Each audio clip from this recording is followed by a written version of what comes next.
Não, interessante também que a Globo sempre foi muito criticada ah, pelos petistas, né?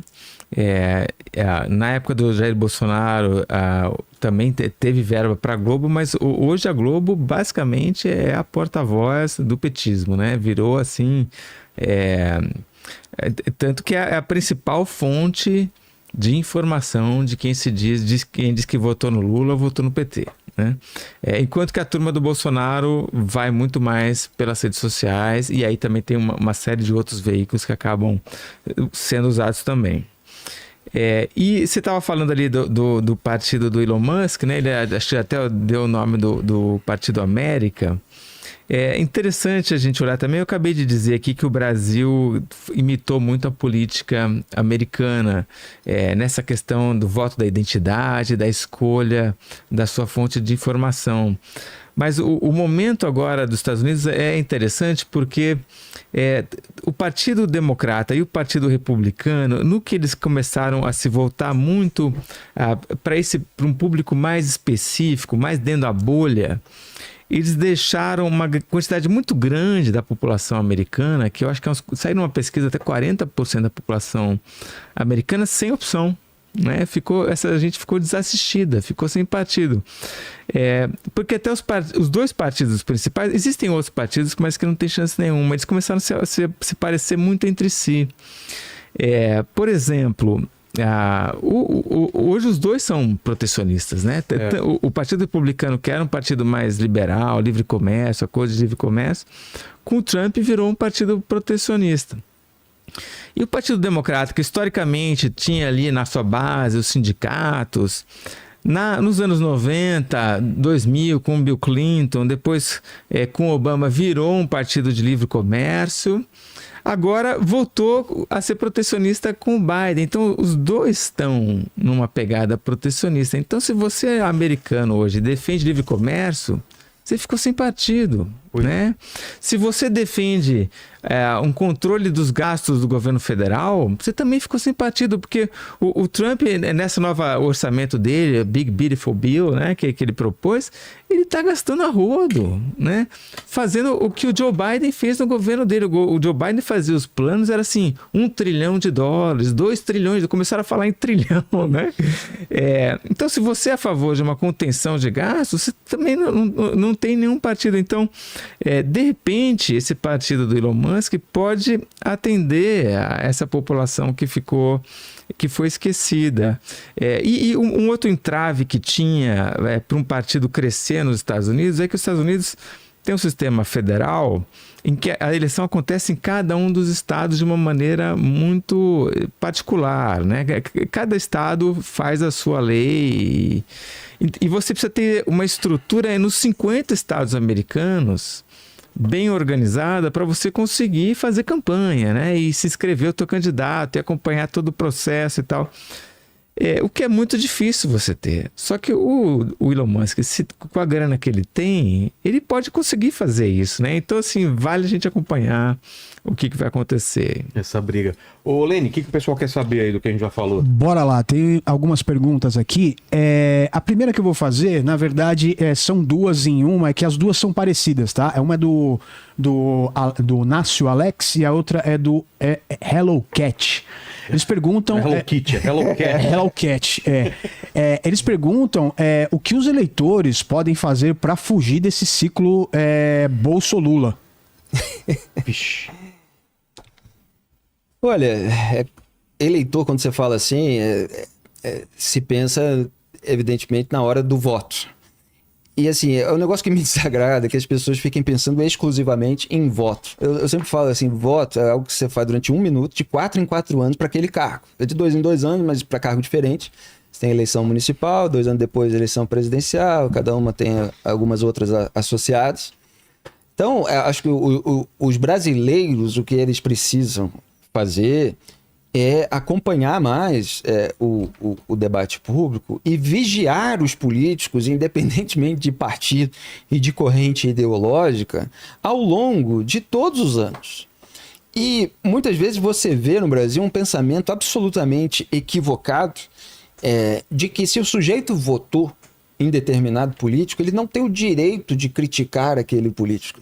Às vezes você vê alguém que publicamente manifestou voto num determinado político, e aí que faz uma crítica, o que é raro no Brasil, mas de vez em quando acontece. E a pessoa vai lá, você votou, você ajudou, você não sei o quê e tal, não sei. Bom, se o cara votou e ele tá criticando, que bom, né? Que ele mesmo tendo votado, ele reconhece que aquele presidente está cometendo erros, ou que está sendo autoritário em algum momento, ou que está sendo perverso numa relação externa com países em guerra, ou qualquer coisa nesse sentido. Então, se você votou, você continua tendo a liberdade de criticar. Porque o oposto disso é o sujeito que, porque votou, ele passa a defender aquele voto para sempre. Então, durante 4 anos, ele tem que justificar de todas as maneiras tudo de errado, eventualmente de criminoso, eventualmente de perverso, que o político no qual ele votou faz. E isso é uma coisa completamente imbecilizante, né? É idiotizante. Então o sujeito vai fazendo todos os contorcionismos e malabarismos possíveis para justificar o próprio voto. Porque ele não quer sair daquele grupo, daquela patota, daquela bolha. Olha, isso aí é coisa de adolescente, né?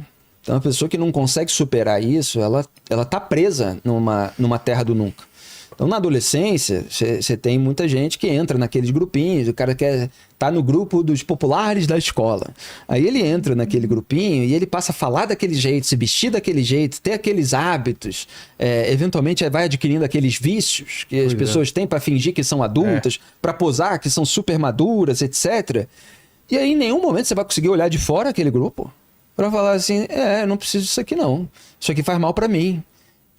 Ou eu tenho um desejo que é diferente do desejo desse grupo.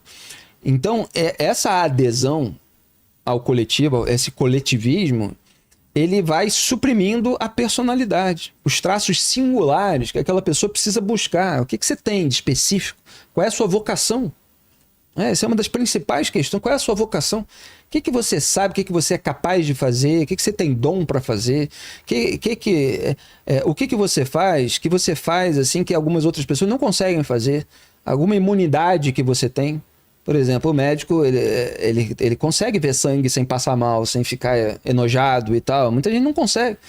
E aquilo facilita, evidentemente, o trabalho médico. Então você pode identificar isso na sua personalidade para ver o que você vai fazer, etc. Se você for sendo guiado pela patota, você nunca vai ser você mesmo, né? Então, assim, recomenda-se terapia.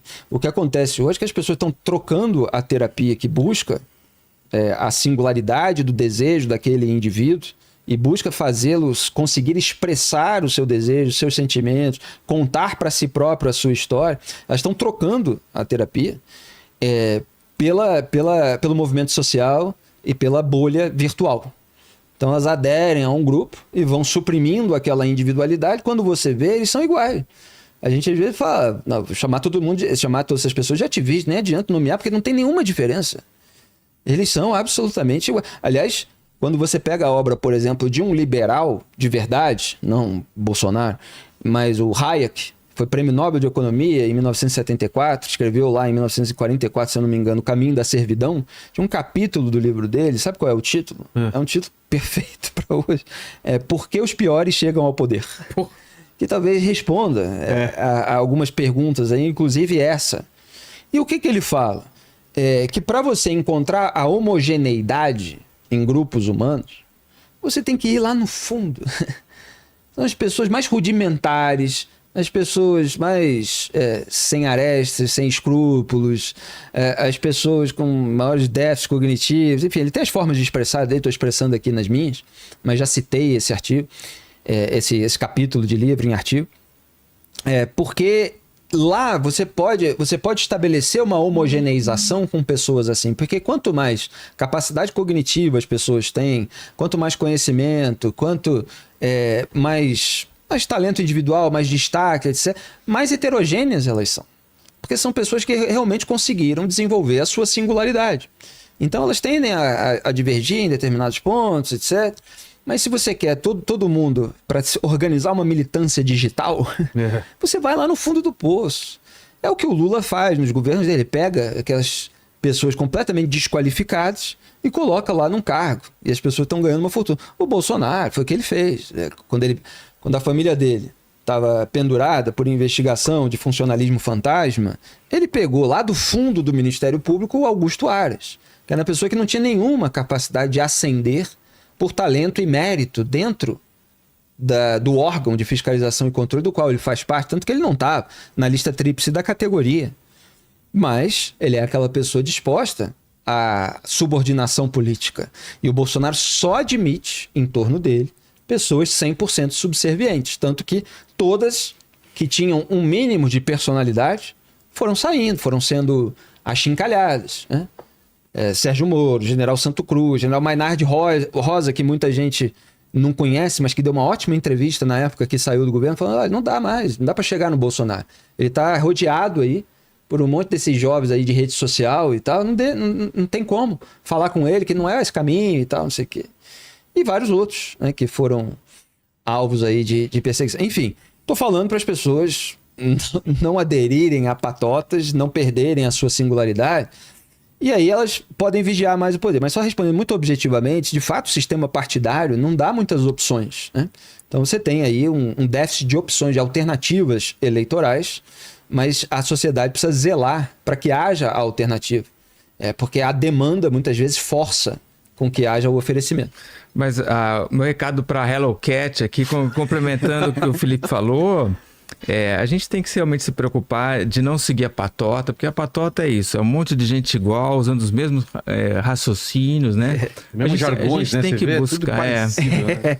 E aí uma dica para a gente buscar o que é a nossa singularidade, né? Também entender que a política não é a coisa mais importante no mundo. Exato. Né? E você vê que a galera das patotas, tanto da patota bolsonarista quanto da patota lulista, o cara só quer falar de política, né? Isso. Aí você fala, então assim, a gente tem que meio que olhar pra gente e falar, agora eu vou falar sobre comida, né? Vou falar sobre filme, né?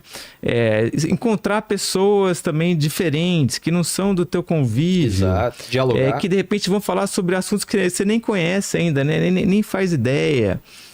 Ler um livro, tipo o Almanaque do Pênis Brasileiro, né? Tipo assim, sai da tua caixinha, né? Busca coisas diferentes, que te coloquem em contato com pessoas que não têm, às vezes, nada a ver com você. O mundo vai ficar mais leve, mais divertido. Exato. E aí você sai dessa galera que é toda noiada, né? Que é uma chatice, esse bolso... Como é que ela falou? Bolso Lula, né? Bolsolulismo. Aliás, uma das perguntas que a gente mais recebe é como é que vocês aguentam tudo isso? Só nojeira na política, e os ativistas atacando vocês. Mas é porque a nossa vida não é isso. O Duda, se vê, ele toca violoncelo. O Duda, no fim de semana, vai ver música clássica. Uhum. Ele tem muito mais vida, entende? Como eu tenho. Você tem já as pessoas do seu círculo íntimo que você ama, que amam você. Você tem o seu esporte que você pratica, sabe? Eu jogo bola, eu vou pro samba, eu viajo, Rio, São Paulo e tal. A gente tem muito mais vida do que a política e, obviamente, leu sobre muito mais assuntos. Quer dizer, a política, a turbulência política acabou arrastando a gente para ter empregos nessa área. Mas a nossa bagagem literária, ela é muito maior. E como dizem os editores, como o Edson Filho que eu citei, se o sujeito lê determinados livros, o sujeito ele não vira um militante idiota de Lula ou Bolsonaro. Entende? Se o sujeito lê a obra de Edmund Burke, se ele lê Adam Smith de verdade, se ele lê os ensaios de Michel de Montaigne, se ele lê literatura, sabe? Flaubert,